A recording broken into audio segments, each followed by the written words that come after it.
Welcome and abundant day to you. I pray that today you find moments that is filled with joy and blessings as you intentionally live into abundance. Welcome to Lead with Intentions. Here I am, your coach, your friend who shows up here every single Tuesday at 12 p.m. Eastern Time, ready to serve you.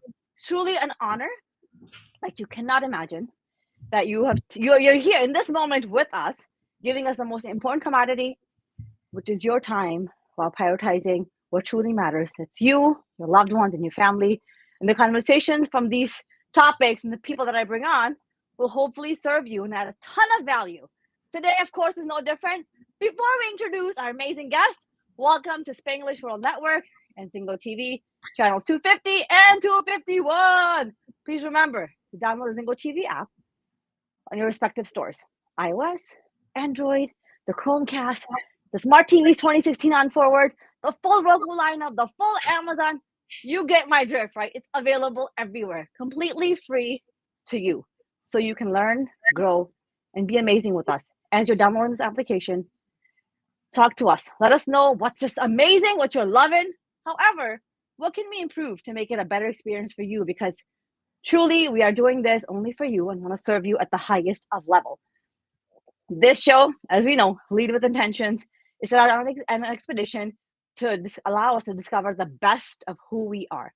And the individuals that I bring on here every single week are just that. They are ordinary people who have tapped into being extraordinary. And Joe Peters, my guest today, who is a unicorn coach, as you can see, it was an operational director and automation and change manager. However, she realized that something has to change in her life, and she actually began to transform her life through coaching. And now she's called the MOMFIT. Joe creates a supportive community where moms can feel empowered, confident, and free to live unapologetically. That word, I do love, I gotta say. Join us in celebrating Joanne's commitment to helping moms design and create a beautiful and supportive environment with their healthy bodies, financial freedom, and thriving relationships based on their unique traits, because it is truly us, our authenticity, which kind of creates the pathways into greatness. Welcome to the show, Joe. Thank you so much for having me, Coach Ambereen. I am super excited to be here with you and with your amazing community into how we can live with intention and lead with intention and love with intention and be present with intention. So I'm super excited to be here with you. I'm sure for all of you tuning in and watching, first of all, thank you so very much. Super honored and super grateful that you're giving us this time. And as you can already tell, right, Joe started talking and you can hear that, okay, she's in the right place in the right time. So I want to go ahead and get started with this very simple question that I ask most of my guests is, Joe, who are you? And what is the work that you do? So,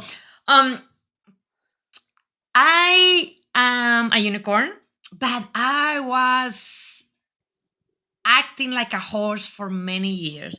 I'm an engineer and I worked for corporate for many years. And on those years, I get the brainwash and the illusion that in order to fit, in order to achieve, I had to be a regular unicorn, a regular horse like everybody else. And I start forgetting about my own magic and my own uniqueness.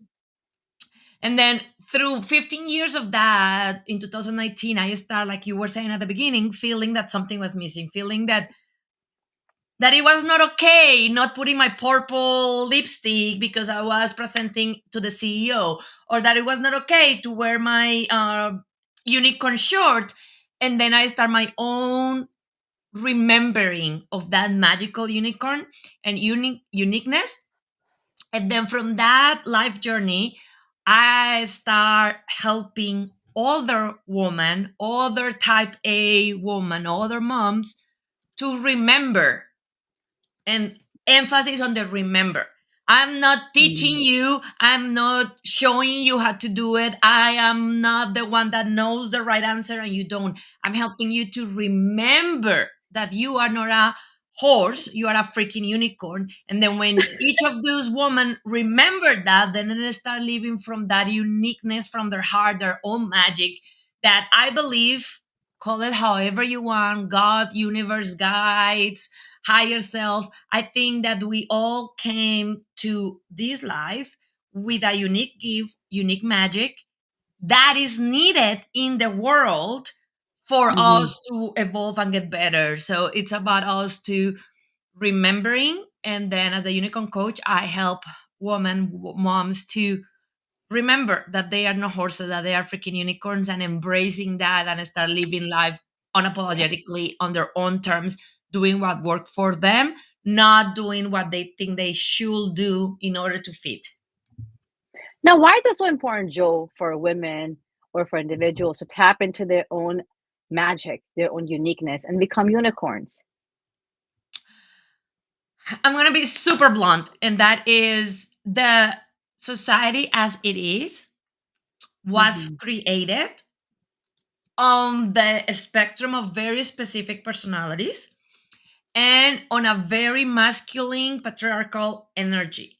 So Mm. why that is important, because we are being taught and we are being learned since we are little that we need to fit in. And in order to fit in, like I was telling you for myself, we forget our own and we start trying to live our life like others do it. So we start getting, oh, Mm. this guru is telling me to make the plan this way, so I'm gonna do it like that. Oh, this guru is telling me that is this way. So we start moving almost like a sailboat with a destination, going in Mm. the ocean, like following what worked for somebody else because they are the expert.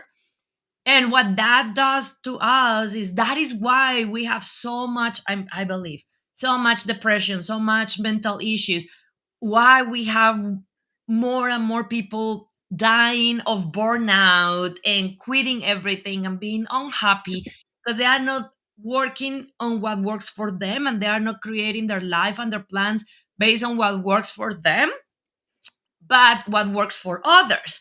So part of that is knowing ourselves. I work with the archetypes and knowing that each of us have different archetypes.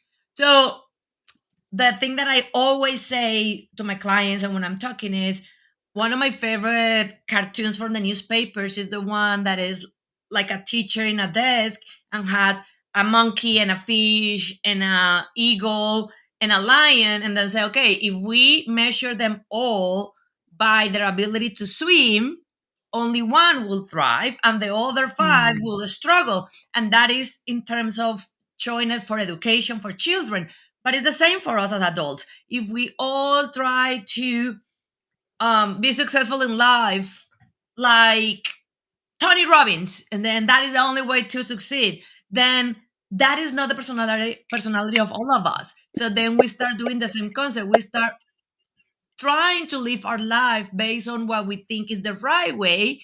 And that may not be the right way for us because our personality is different, because we grow up in a different way, because we have different wounds, because we have different strengths. So that is why it's important Mm. to be able to Yeah, live with intention.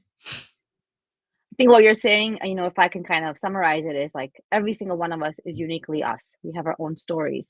And when we try to live our lives in terms of other people's stories, we're going to fail. We're going to feel a sense of misalignment, right? Because that wasn't why we're put on this earth. Now, for those of us who are sitting here trying to figure out, what do you mean, Joe? Know your archetypes. What does that even mean? So archetypes are, and I know that there are so many options on this, these are personality traits. So what happened is the latest research are showing that since you are in the womb on the second trimester of pregnancy, so since your mom was pregnant with you with 4 months up to 7 years of life, is where the psychiatrists and the brain doctors are finding that is the part where we get the egocentric part of the brain for Hmm. survival. But and we need that because we need to survive. The side part of that is because we are in that phase, everything that happened around us gets interiorized as is because of us. It's our fault. We created, we are the center of the universe. So everything is related and connected to us.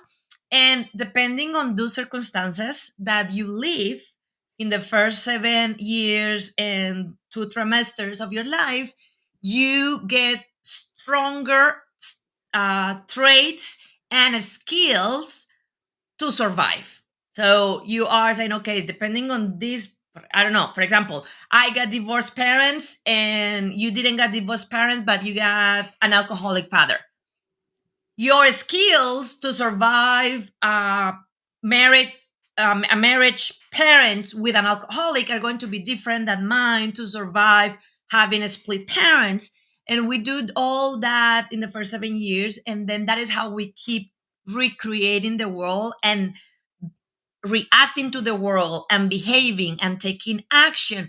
So they are divided in 8 mainly archetypes, and there are 8 different types of personality, where those are the ones that activate yourself. So one of the things that is unique about how I work versus a lot of other people is, normally when you are thinking about archetypes or personality results or personality patterns, they concentrate on the highest 1, 2, or 3, and they say like, oh, this is your personality, this is who you are, this is how you behave.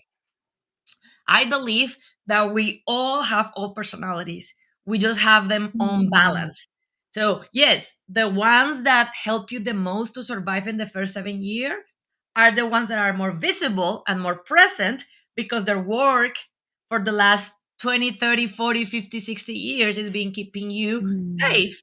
But the work that we need to do, in my opinion, is be aware of that, embrace that, and based on that, take plans and create decisions and take action based on what worked for us from that perspective, and at the same time start paying attention and strengthening some of those other parts of us, some of those other archetypes that are not as strong, that are not as visible. So then we create a sounding board of directors. I always tell my clients, I want you to think like you are the CEO of your life, and then you have a board of directors with 8 advisors that Mm. can help you with their expertise to run your business, that will be your life, at the best, highest performance.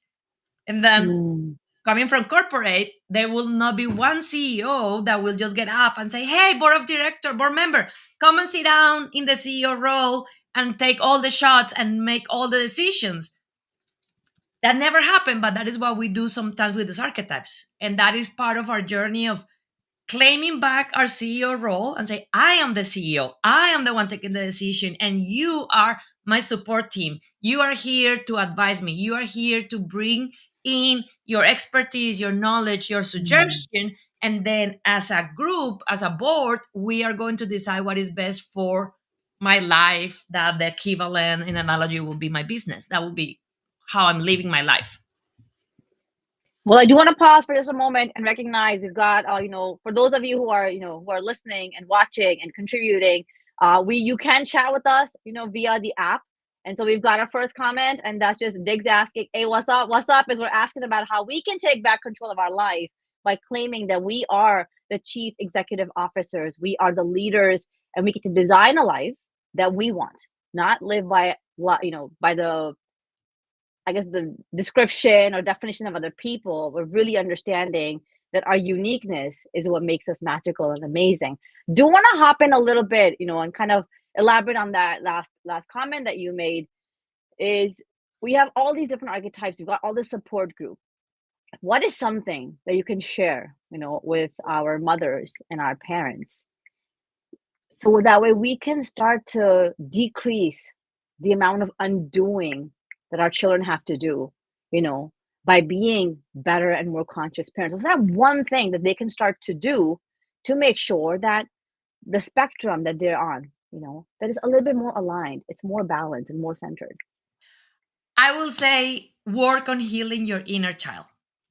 I think that is if you need to do one thing, and then sometimes people are like, "What? I'm asking you how I can get better with my kids, and you are telling me to work on myself." Yes, because a lot of what you are trying to undo with your children. A lot of what your children will have to undo when they are grown ups come from Mhm. your childhood wounds, come from those first 7 years of life where you didn't feel safe, you didn't feel loved, you didn't feel heard. So the one thing is start going backwards into knowing yourself, knowing your archetypes, knowing your wounds, knowing your childhood. And then from there, healing that.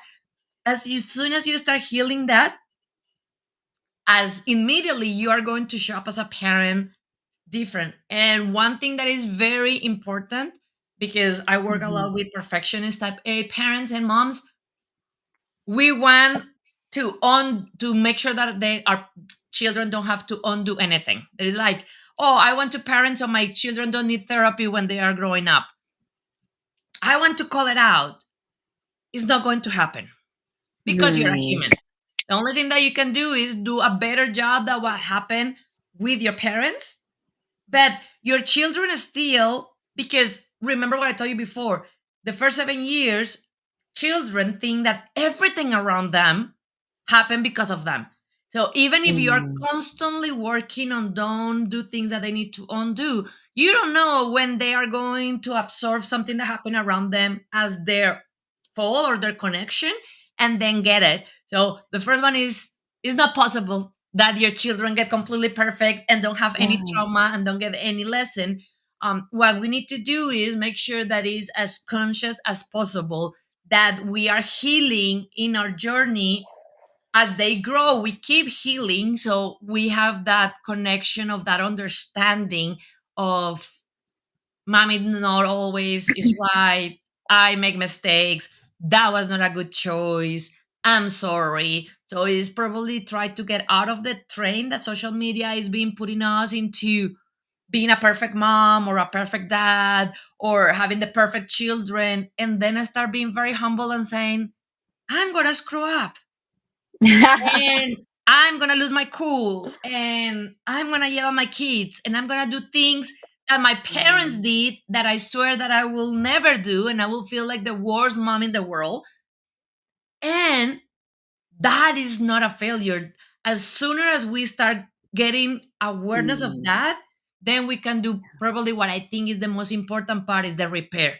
Is, oh, I yell. As soon as I say, oh, instead of saying, oh, I'm the worst mom and my children are going to go to therapy and I become my mom and all that, is, oh, hey, honey, you know what? Just a few minutes ago, I yelled at you and that was not okay. I'm sorry.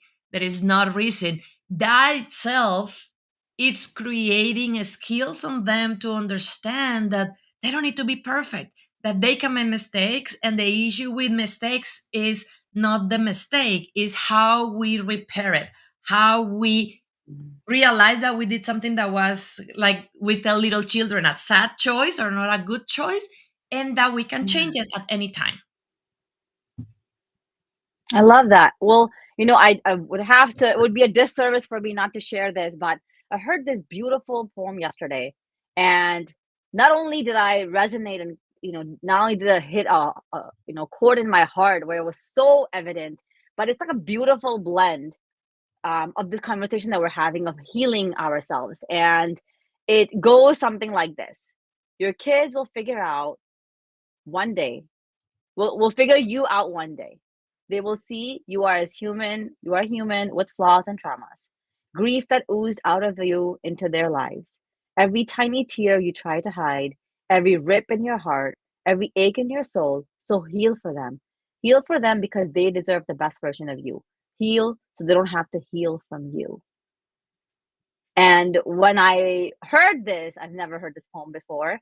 It reminded me of exactly what you're talking about.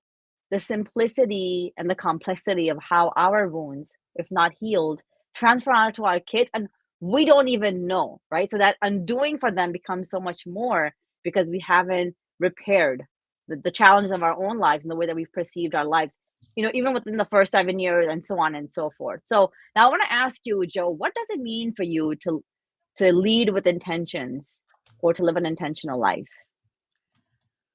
I think that, and before I answer that, I want to go back to your question that is such a big hunting for all of us, and that is, we didn't grow up knowing that our parents were not perfect.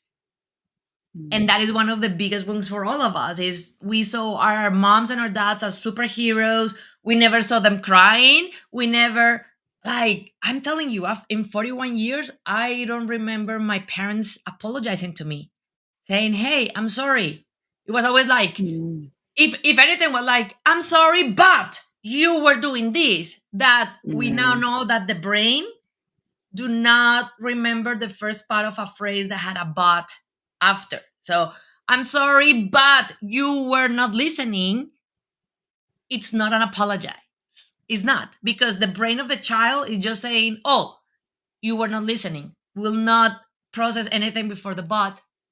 So I think that is important that we change that. Like what you read that was so beautiful is it's okay to show our kids that we are not perfect. It's okay to cry in front of our kids. It's okay to let our kids see us losing our cool and handling anger and have that as conversation for them to understand that all emotions are good and had a purpose, instead of how we grow up into, oh, the mm, only emotions that we show and are good are happiness and joy and kindness, and when we are sad or angry or frustrated, oh no, we do that after the kids are in bed. We have those conversations when they don't know because we mm, want to protect them. No, we need to show them how to manage and handle all the emotions, including the ones that are not comfortable for us to feel.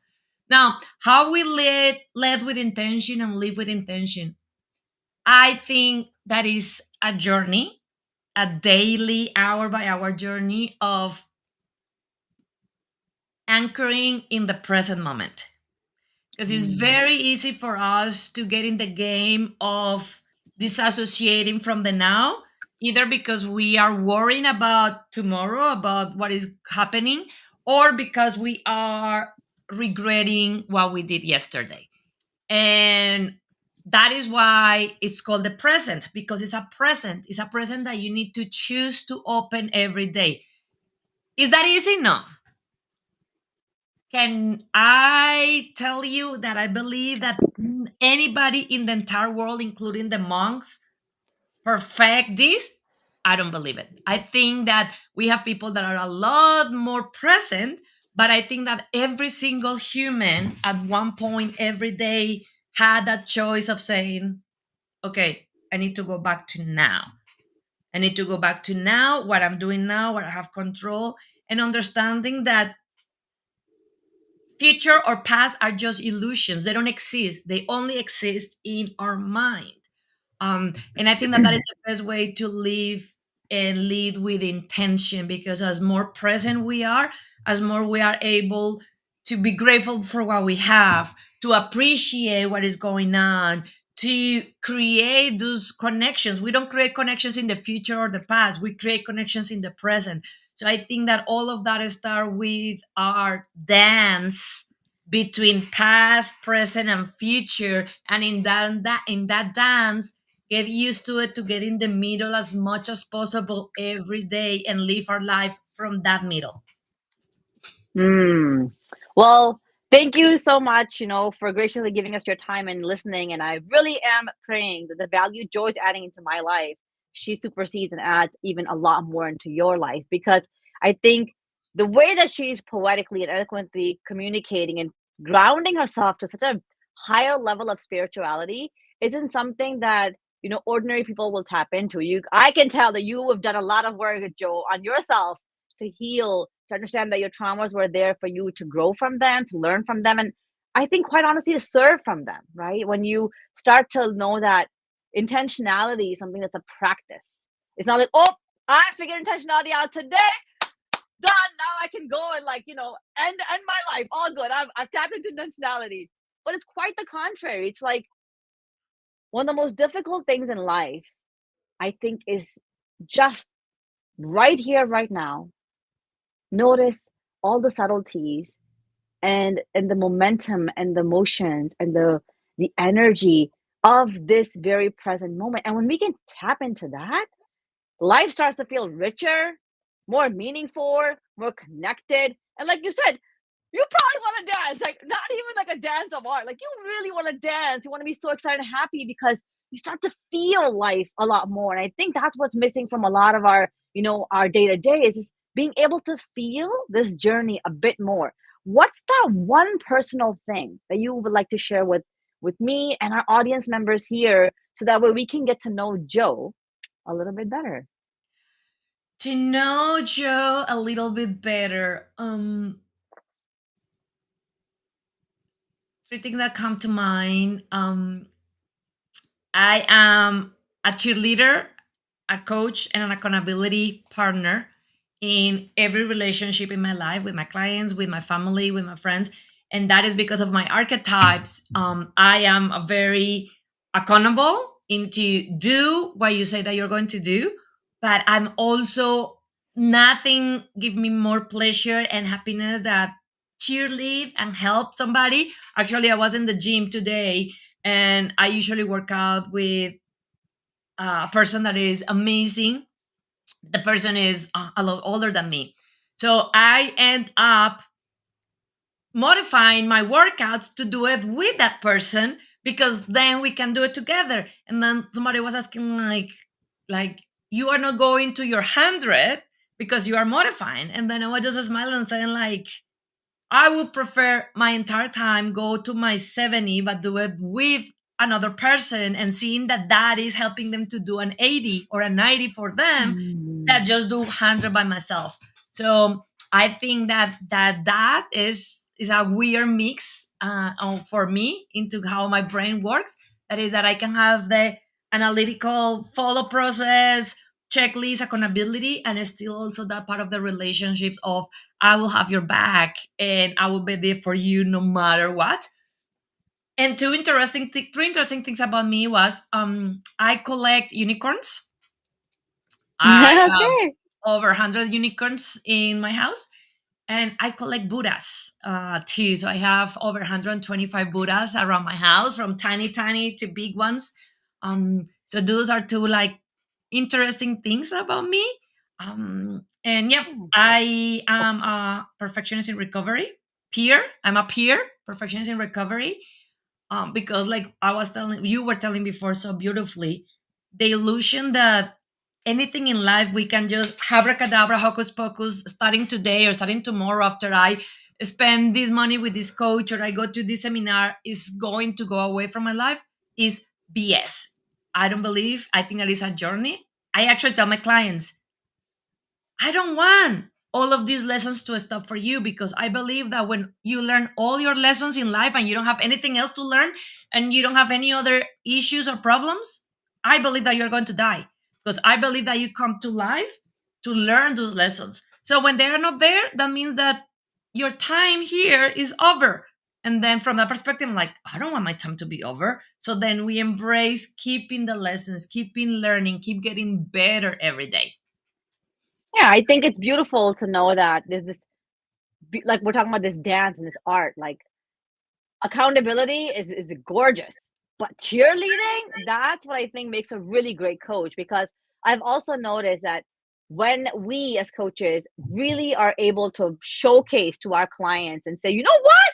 Look what you did! Like, wow! It's so different than, the person who's like, oh, well, I'm so glad that you accomplished that task, right? Like being able to celebrate something with them, their efforts, their energy, their change, their transformation really starts to show them that there's so much more potential that they haven't tapped into. And, here on the show, I often will talk about like just the fact that I have Tawakal in every single one of us. And that's just this greatness that we have in ourselves.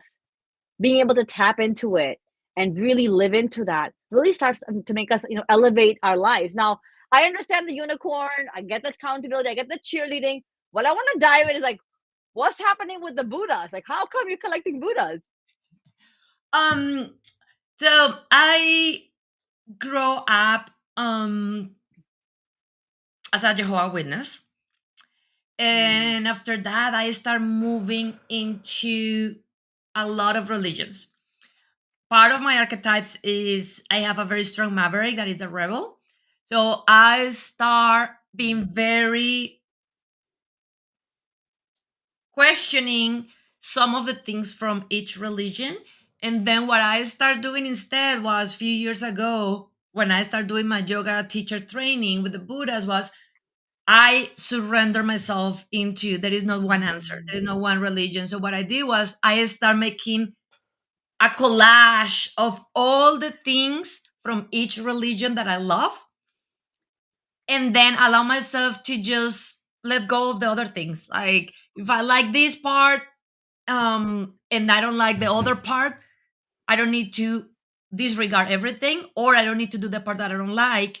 And I think that the Buddhas are a constant reminder for me on that, because of Buddha's journey into enlightenment, and their entire journey, for how Buddha went from being very privileged and unaware to see all the pain and the suffering in the world, to go back into lighting, into, is my choice to pick and be unapologetically about what I want.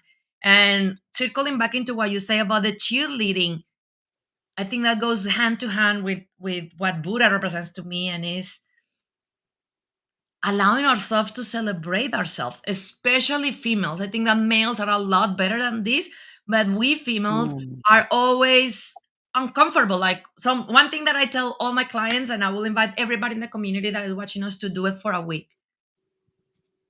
Stop giving a compliment when somebody give you a compliment. So I'm like, "Oh my god, I love your shirt."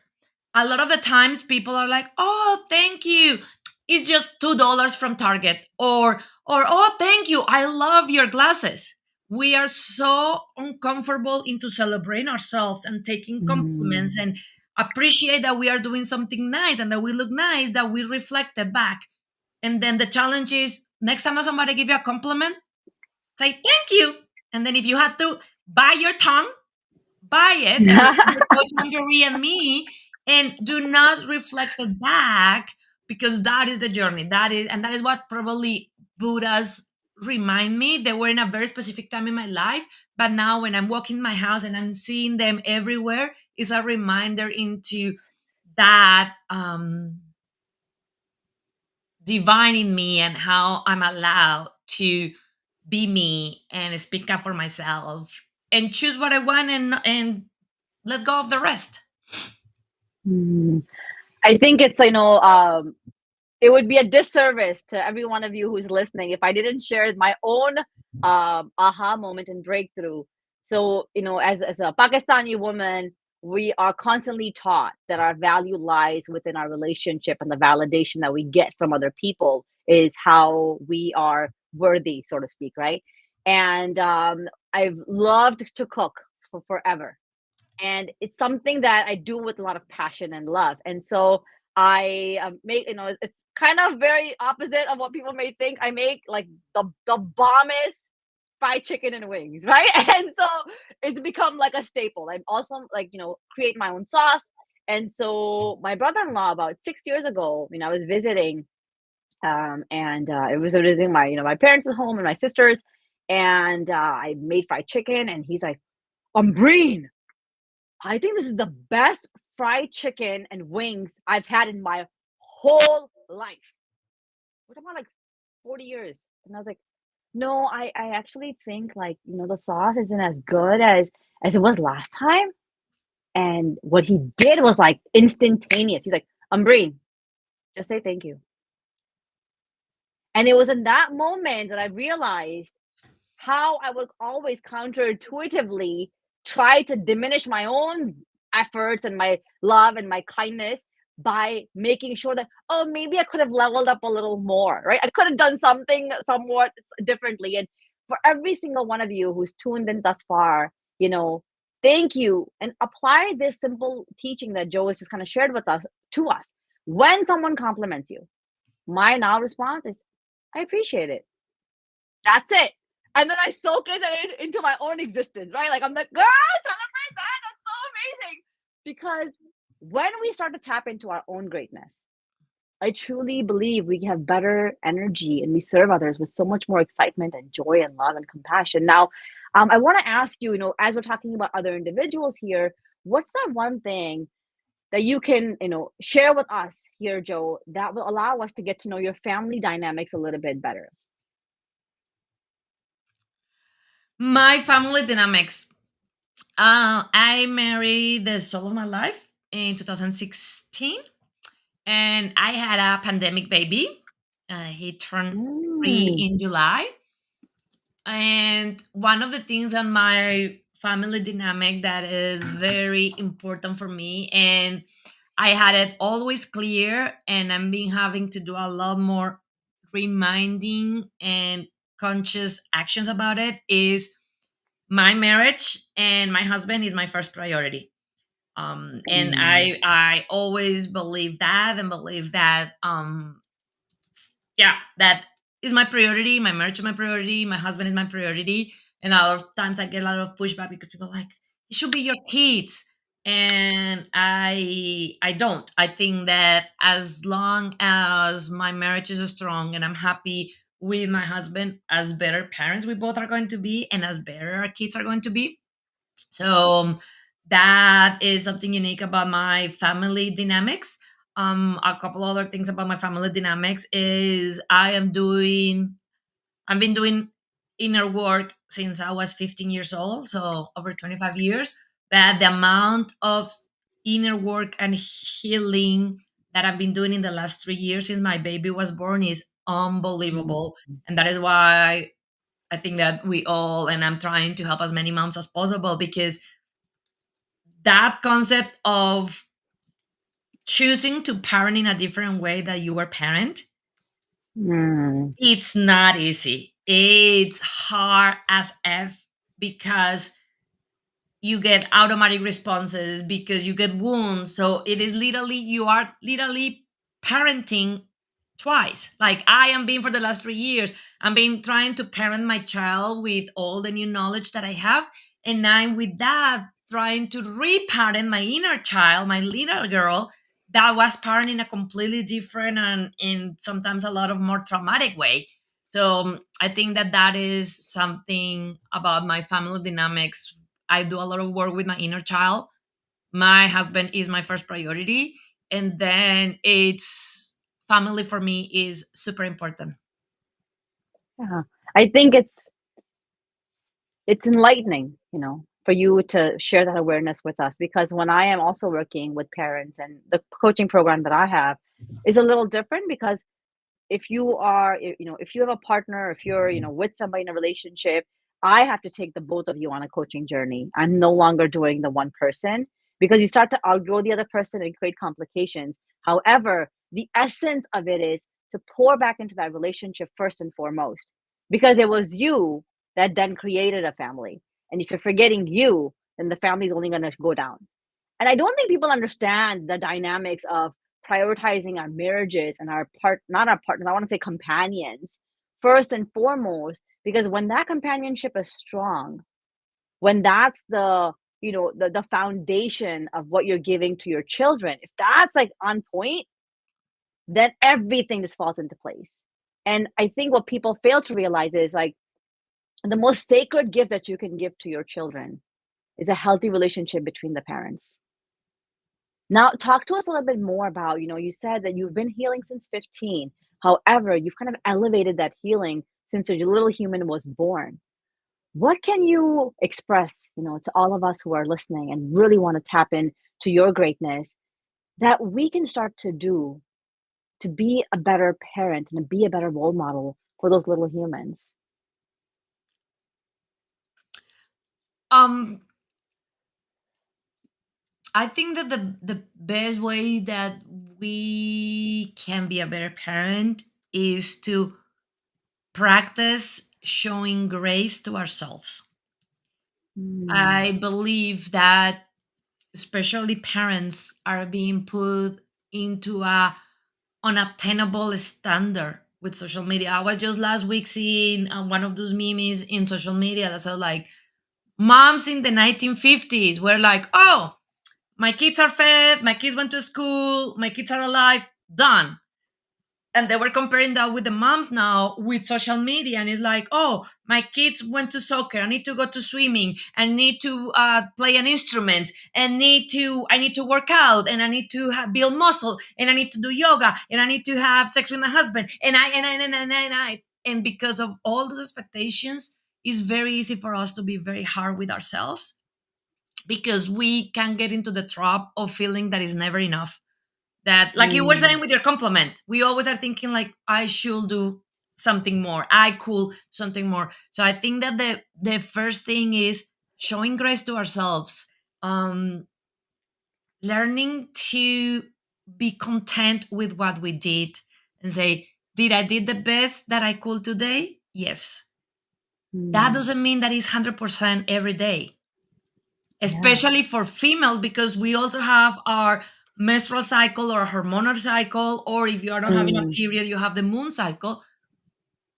Doing the best that you can every day do not mean doing 100% every day. Sometimes the best that you could do today was 30%.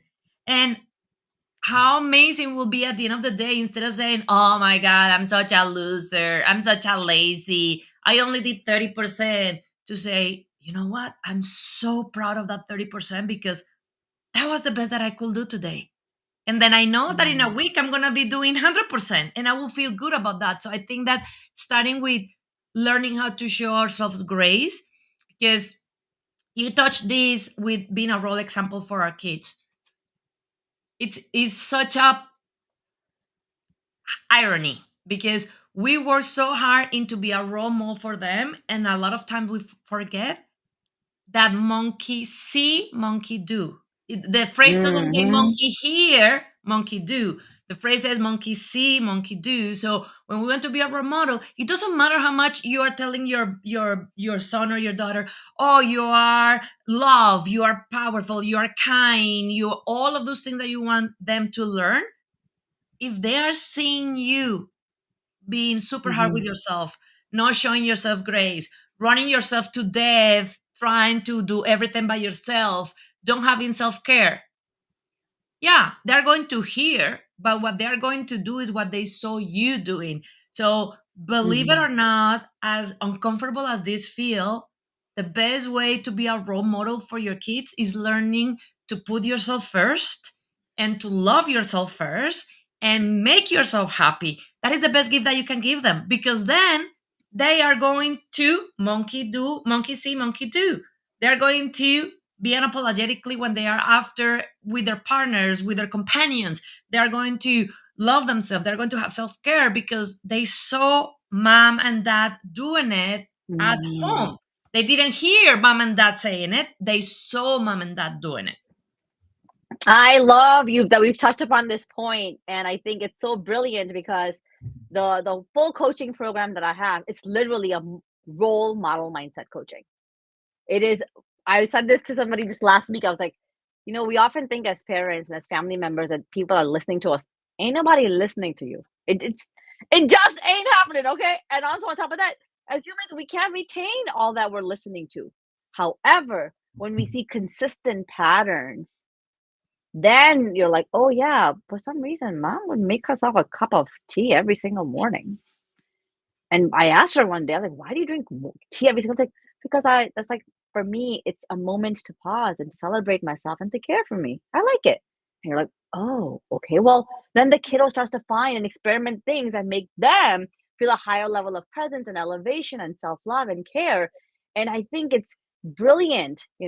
Very difficult. I'm not gonna say it's easy. For those of you who are listening, this stuff that we're talking about, it is not easy. I can attest that Joe and myself, we're still a work in progress. Like Joe said, the journey of the soul is to continue learning those lessons. And when the lessons that you went to, you're made to learn in this life are done, so is this journey for us. And so I think it's so beautiful to say grace is something that we show ourselves first and foremost. Kind of people say be your own best friend. When that thought comes in your mind, this negativity and that pool of chaos starts to develop. You're like, oh, stop yourself. How would I talk to my best friend right now? Girl, you got this. Shake it off. Just breathe. Go for a walk. Whatever you would say to that best friend of yours, who you're cheering on and also holding accountable because you know they have greatness within themselves. Do that to us. I think it would be such a beautiful dance. Like, Joe, you and I could talk probably forever and ever, but I do want to ask you to share with us, how can people reach out to you? Thank you so much. It was I think the same. I think that I felt like we were just best friends talking, and we could keep talking forever. Uh, my handle, so Joe Unicorn Coach, you can find me like that in Instagram, in Facebook. I handle my own social media. And then if you want to hear a little bit more about what I'm doing, www.joeunicorncoach.com, like is in the screen.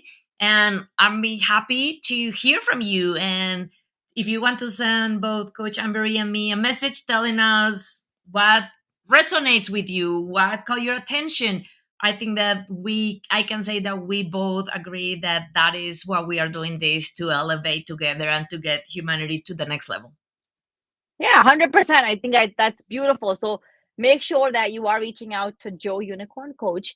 And right here as well, I want to encourage you. We still got a few minutes left. If you've got questions for Joe, get into that app, comment, ask the question, and I will be more than happy to get an answer for you, because I think it's this engagement, because I'm looking at this conversation from my perspective. However, you may have other questions.